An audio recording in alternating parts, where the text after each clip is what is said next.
Okay, അപ്പോൾ നമുക്ക് ഈ ടോപ്പിക്ക് ഞാൻ എടുത്തിട്ടില്ല. Shear force and bending moment diagram for beams subject to couples. ഇപ്പോൾ കപ്പിൾസ് എന്ന് പറഞ്ഞൊരു കോൺസെപ്റ്റ് വരികയാണ്. ഇത് ചിലപ്പോൾ ഇനി എങ്ങാനും ചോദിച്ചാലോ എന്ന് വെച്ചിട്ടാണ്, ചെറിയൊരു കാര്യമുള്ളൂ. അപ്പോൾ അത് കാരണം കൊണ്ട് അതും കൂടി ഒന്ന് പഠിപ്പിച്ചേക്കാം എന്ന് വിചാരിച്ചിട്ടാണ്. അപ്പോൾ ഇതിൻ്റെ അകത്ത് നമുക്ക് 3 കണ്ടീഷൻസ് ഉണ്ട്. അപ്പോൾ കപ്പിൾ എന്താണെന്ന് അറിയാലോ? ഓക്കെ, അപ്പോൾ എന്തൊക്കെയാണ് ആ 3 കണ്ടീഷൻസ്? ഇങ്ങനത്തെ പ്രോബ്ലം വരുമ്പോൾ shear force and bending moment diagram for beams subject to couples എന്ന് പറഞ്ഞ പ്രോബ്ലം വരുമ്പോൾ നമ്മൾ ഈ 3 കാര്യങ്ങളൊന്ന് ശ്രദ്ധിച്ചാൽ മതി. ഓക്കെ, ഇവിടെ only bending moment at the section of the couple changes suddenly in magnitude. ഈ പ്രോബ്ലം ചെയ്യുമ്പോൾ മറ്റ് പ്രോബ്ലമായിട്ട് കമ്പയർ ചെയ്യുമ്പോൾ ഈ ബെൻഡിങ് മൊമെൻറ്റ് മാത്രമേ മാറുള്ളൂ. അതൊരു സഡൻ ഡ്രാസ്റ്റിക് ചേഞ്ച് ആയിരിക്കും, പടയെന്നുള്ള ചേഞ്ച് ആയിരിക്കും. അത് നിങ്ങൾക്ക് പ്രോബ്ലം ചെയ്യുമ്പോൾ മനസ്സിലാവും, ഞാൻ പറഞ്ഞു തരാം. അപ്പോൾ ഒന്നാമത്തെ കാര്യം, bending moment at the section, ഏത് സെക്ഷനിലാണോ കപ്പിളുള്ളത് അവിടെ സഡനായിട്ട് ബെൻഡിങ് മൊമെൻറ്റ് ചേഞ്ച് ചെയ്യും. രണ്ടാമത്തെ പോയിന്റ് എന്ന് വെച്ച് കഴിഞ്ഞാൽ ഷിയർ ഫോഴ്സിന് ഒന്നും സംഭവിക്കില്ല. ഷിയർ ഫോഴ്സ് ഡയഗ്രത്തിൽ ഒരു മാറ്റവും ഇല്ല, പഴയ പോലെ തന്നെ. കാരണം എന്താ വെച്ച് കഴിഞ്ഞാൽ അവിടെ ചേഞ്ച് ഇൻ ലോഡ് ഇല്ല. അപ്പോൾ അത് കാരണം അവിടെ ഒന്നും സംഭവിക്കില്ല. ഇനി ഏറ്റവും ഇമ്പോർട്ടൻ്റ് കാര്യം എന്ന് വെച്ച് കഴിഞ്ഞാൽ റിയാക്ഷൻസ് നമ്മൾ കാൽക്കുലേറ്റ് ചെയ്യൂലേ, അതായത് സ്റ്റാർട്ടിങ്ങിൽ ചെയ്യില്ലേ റിയാക്ഷൻസ്, ആ സമയത്ത് തീർച്ചയായിട്ടും കപ്പിളിനെ കൺസിഡർ ചെയ്യണം. അപ്പോൾ ഇവിടെ റിയാക്ഷൻസ് കണ്ടുപിടിക്കാൻ നേരത്ത് കപ്പിളിനെ കൺസിഡർ ചെയ്യണം. അതുപോലെ തന്നെ ബെൻഡിങ് മൊമെൻറ്റിലും നമ്മൾ മനസ്സിലാക്കിയിരിക്കണം കപ്പിൾ ചേഞ്ചസ് സഡൻലി. ഈ 2 പോയിൻ്റാണ് വളരെ ഇമ്പോർട്ടൻറ്റ്. ഓക്കെ ആണോ? അപ്പോൾ നമുക്കിനി ഒരു പ്രോബ്ലം ചെയ്യാം. നമുക്കപ്പോൾ ഒരു പ്രോബ്ലം ചെയ്യാം. ഇപ്പോൾ നേരത്തെ ഡിസ്കസ് ചെയ്ത കപ്പിളിൻ്റെ ഒരു problem. A simply supported beam A B of length 6 meter is hinged at A and B. It is subjected to a clockwise couple of 24 kN at a distance of 2 meter from the left end A. Draw the shear force and bending moment diagrams. അപ്പോൾ ഇതാണ് നമ്മുടെ figure, കണ്ടോ? അപ്പോൾ ഇവിടെ ഒരു ബീമുണ്ട്. ആ ബീമിൽ ഇതൊരു hinged സപ്പോർട്ടാണ് ഈ കാണിച്ചിരിക്കുന്നത്. ഓക്കെ, ഹിഞ്ച്ഡ് സപ്പോർട്ടാണ്. ഇവിടെയാണ് ഒരു ക്ലോക്ക് വൈസ് കപ്പിൾ ആക്ട് ചെയ്യുന്നത്. ഈ പോയിന്റ് സി എന്ന് പറഞ്ഞ പോയിന്റാണ് കപ്പിൾ ആക്ട് ചെയ്യുന്നത്. ഇവിടെ നിന്ന് ഇവിടം വരെ 2 meter ആണ്, ഇവിടെ നിന്ന് ഇവിടം വരെ 4 meter ആണ്. ഓക്കെ, അപ്പോൾ നമുക്ക് പ്രോബ്ലത്തിലേക്ക് കിടക്കാം. അപ്പോൾ ഞാനിവിടെ പടം വരച്ചിട്ടുണ്ട്. നമ്മളിപ്പോൾ ഡിസ്കസ് ചെയ്ത അതേ പ്രോബ്ലം തന്നെ അത് വരച്ചിട്ടുണ്ട്. അപ്പോൾ ആദ്യത്തെ സ്റ്റെപ്പ് എന്താ? നമുക്ക് റിയാക്ഷൻസ് കണ്ടുപിടിക്കണം.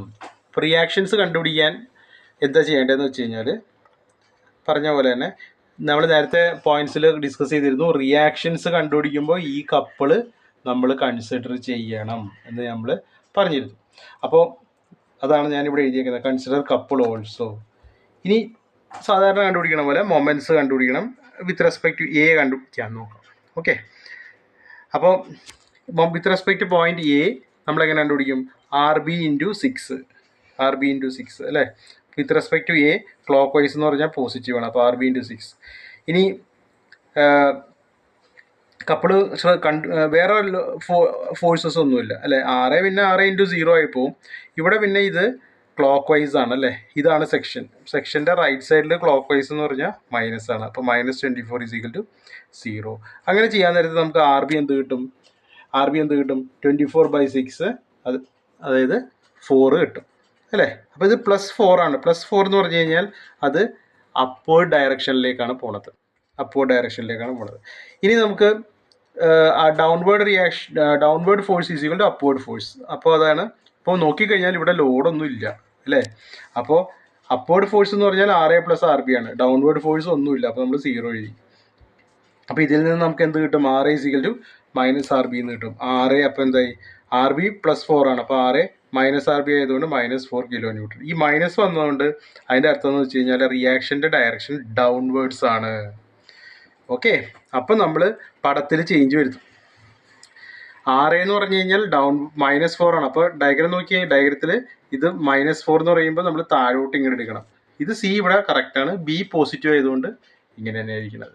അപ്പോൾ ഈ രീതിയിലാണ് നമുക്ക് മോഡിഫൈഡ് ഫിഗർ എന്ന് പറഞ്ഞിട്ട് നമുക്ക് after finding out the reaction ഇതാണ് മോഡിഫൈഡ് ഫൈനൽ ഡയഗ്രാം.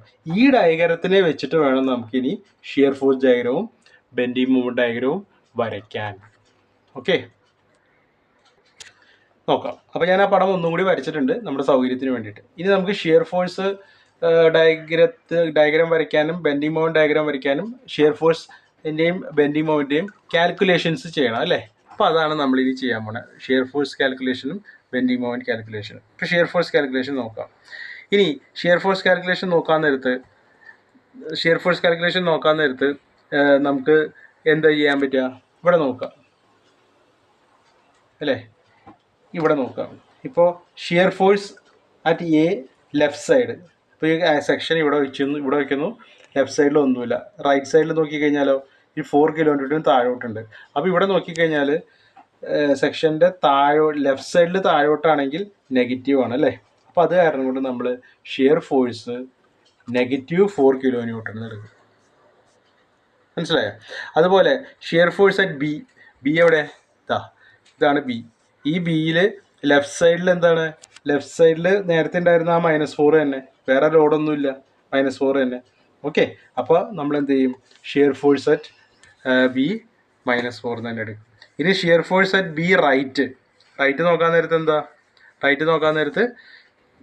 ഇതിൻ്റെ റൈറ്റ് സൈഡിൽ എന്താ സംഭവിക്കണേ, ലെഫ്റ്റ് സൈഡിൽ അപ്പ് അല്ലേ. ലെഫ്റ്റ് സൈഡിൽ അപ്പ് ആണെങ്കിൽ പോസിറ്റീവ് ആണ്. അപ്പോൾ നമ്മൾ +4 എന്ന് എടുക്കും. അപ്പോൾ രണ്ടും കൂടി അടയുമ്പോൾ 0 ആയി. അപ്പോൾ നമുക്ക് ഷിയർ ഫോഴ്സിൻ്റെ എല്ലാ സാധനങ്ങളും കിട്ടി. ഓക്കെ, അപ്പോൾ ഇനി ഷിയർ ഫോഴ്സ്, അപ്പോൾ 0 -4 -4 0 നോക്കാം. ഇതാണ് നമ്മുടെ ബേസ് ലൈൻ അല്ലേ. Shear force at A left 0, shear force at A right -4, അപ്പോൾ ഇവിടെ -4. പിന്നെ shear force B at left -4, shear force B at right 0. അപ്പോൾ നമുക്ക് ഇതേപോലത്തെ ഒരു ഷിയർ ഫോഴ്സ് ഡയഗ്രാം കിട്ടും. ഓക്കെ, ഇങ്ങനെയാണ് ഷിയർ ഫോഴ്സ് ഡയഗ്രാം വരയ്ക്കണേ. നമ്മൾ നേരത്തെ പറഞ്ഞു ഷിയർ ഫോഴ്സ് ഡയഗ്രത്തിൽ യാതൊരു എഫക്റ്റ് ഇല്ല കപ്പിളിന്. ഇനി ബെൻഡിങ് മൊമെൻറ്റ് കാൽക്കുലേഷൻസ് നോക്കാം. ബെൻഡിങ് മൊമെൻറ്റ് കാൽക്കുലേഷൻസ് നോക്കുമ്പോൾ ഇതാണ് bending moment calculations. Bending moment at A 0 ആണെന്നറിയാം, അതുപോലെ ബെൻഡിങ് മൊമെൻറ്റ് അറ്റ് ബി 0 ആയിരിക്കും. ഈ കപ്പിളിൻ്റെ കേസിൽ മാത്രം എപ്പോഴും ശ്രദ്ധിക്കുക, കപ്പിളിൻ്റെ കേസിൽ മാത്രം എവിടെയാണോ കപ്പിൾ ആക്ട് ചെയ്യണത് അതിൻ്റെ ലെഫ്റ്റ് സൈഡിലും റൈറ്റ് സൈഡിലും നമ്മൾ ബെൻഡിങ് മൊമെൻറ്റ് കണ്ടുപിടിക്കണം. അപ്പോൾ അതായത് നോക്കിക്കഴിഞ്ഞാൽ ഇതാണ് ഫിഗർ. അപ്പോൾ ഇതിൻ്റെ ലെഫ്റ്റ് സൈഡിലും റൈറ്റ് സൈഡിലും, അപ്പോൾ തൊട്ട് ലെഫ്റ്റ് സൈഡിൽ നോക്കിക്കഴിഞ്ഞാൽ ഇവിടെ നമ്മൾ സെക്ഷൻ വെച്ച് കഴിഞ്ഞാൽ എന്താ സംഭവിക്കണേ, ഫോഴ്സ് ഇൻറ്റു പെർപെൻഡിക്കുലർ ഡിസ്റ്റൻസ്, അതായത് 4 × 2 അല്ലേ. അപ്പോൾ ലെഫ്റ്റ് സൈഡിൽ ആൻറ്റി ക്ലോക്ക് വൈസ് എന്ന് പറയുമ്പോഴത്തേക്കും നെഗറ്റീവ് അല്ലേ, ലെഫ്റ്റ് സൈഡിൽ ആൻറ്റി ക്ലോക്ക് വൈസ് പറഞ്ഞാൽ നെഗറ്റീവ്. അപ്പോൾ -4 × 2 എന്ന് വരും. അതാണ് ഇവിടെ കാണിച്ചേക്കുന്നത്, -4 × 2 -8 കിലോ ന്യൂട്ടൺ. ഇനി റൈറ്റ് സൈഡിൽ നോക്കാം. റൈറ്റ് സൈഡിൽ എന്ന് പറഞ്ഞു കഴിഞ്ഞാൽ ഇതാണ് ഇതിൻ്റെ ഇവിടെ കൊണ്ടുവന്ന് നമ്മൾ സെക്ഷൻ വെക്കുന്നു. അപ്പോൾ അവിടെ സെക്ഷൻ വെച്ച് കഴിയുമ്പോഴത്തേക്കും ഇത് -4 × 2 അത് അങ്ങനെ തന്നെ ഇരിക്കുന്നു. ഇവിടെ റൈറ്റ് സൈഡിൽ വെക്കാൻ നേരത്തെ റൈറ്റ് സൈഡിൽ ക്ലോക്ക് വൈസ് ആണെങ്കിൽ നെഗറ്റീവ് ആണ് അല്ലേ. അപ്പോൾ നമ്മൾ എന്ത് ചെയ്യും,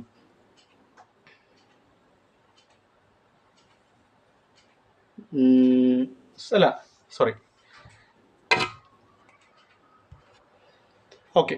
അപ്പോൾ നമ്മൾ ഇവിടെ റൈറ്റ് സൈഡിലുള്ളത് കണ്ടുപിടിക്കണം. അപ്പോൾ റൈറ്റ് സൈഡിൽ നോക്കിയാൽ റൈറ്റ് സൈഡിൽ സെക്ഷൻ വെച്ചു, അതിൻ്റെ ലെഫ്റ്റ് സൈഡിൽ ക്ലോക്ക് വൈസ് ആണ് അല്ലേ. അപ്പോൾ സെക്ഷൻ വെച്ചു, ലെഫ്റ്റ് സൈഡിൽ ക്ലോക്ക് വൈസ് എന്ന് പറഞ്ഞാൽ പോസിറ്റീവ് ആണ്. അപ്പോൾ നമ്മൾ എന്ത് ചെയ്യും, ഇവിടെ +24 എന്ന് എടുക്കും. കണ്ടോ, അപ്പോൾ -8 + 24 ആയി, അപ്പോൾ +16 കിലോ ന്യൂട്ടൺ മീറ്റർ എന്ന് കിട്ടി. ഓക്കെ, അപ്പോൾ സി എന്ന് പറഞ്ഞ സ്ഥലത്ത് എവിടെയാണോ കപ്പിൾ ആക്ട് ചെയ്യുന്ന സ്ഥലത്ത് 2 വാല്യൂസ് കിട്ടും നമുക്ക് ബെൻഡിങ് മൊമെൻറ്റ്, അതായത് സഡൻ ചേഞ്ച് വരുമെന്ന് ഞാൻ നേരത്തെ പറഞ്ഞു അല്ലേ. അപ്പോൾ -8 + 16. അപ്പോൾ നമ്മളെല്ലാം ചെയ്ത് കഴിഞ്ഞു. ഇനി നമുക്ക് ഷിയർ ഫോഴ്സ് ഡയഗ്രം നോക്കാം. ഷിയർ ഫോഴ്സ് ഡയഗ്രത്തിൽ നമ്മൾ കിട്ടിയേക്കുന്ന വാല്യൂസ് ഒക്കെ ഇവിടെ നോട്ട് ചെയ്തില്ലേ. അപ്പോൾ 0 -4 -4 0 അത് ഞാൻ എക്സ്പ്ലെയിൻ ചെയ്ത് തന്നു അല്ലേ. 0 -4 -4 0. ഇനി ഈ കേസിൽ എന്താ, ബെൻഡിങ് മൊമെൻറ്റ് അറ്റ് എ 0 ആണ്, പിന്നെ bending moment at C left -8 ആണ്. അപ്പോൾ അത് ബേസ് ലൈനിൽ നിന്ന്, ഇതാണ് ബേസ് ലൈനിൽ നിന്ന് താഴോട്ട് -8 എടുത്തു. പിന്നെ ബി സി റൈറ്റ് +16 ആണ്. അപ്പോൾ ഇവിടെ നിന്ന് നമ്മൾ 16 എടുത്തു. ഓക്കെ, എന്നിട്ട് ബെൻഡിങ് മൊമെൻറ്റ് അറ്റ് ബി 0 ആണ്, അതിവിടെ 0 ആണ്. അപ്പോൾ ഇങ്ങനെ ജോയിൻ ചെയ്യും. അപ്പോൾ ഇവിടെയാണ് നമുക്ക് ഈ കപ്പിൾ വരുന്ന കാരണം കൊണ്ട് നമുക്കൊരു ഡ്രാസ്റ്റിക് ചേഞ്ച് കാണാൻ പറ്റും. ഓക്കെ, അപ്പോൾ ഈ രീതിയിലാണ് നമ്മൾ ഷിയർ ഫോഴ്സ് ഡയഗ്രവും ബെൻഡിങ് മൊമെന്റ് ഡയഗ്രവും വരയ്ക്കേണ്ടത്. ക്ലിയർ ആണോ?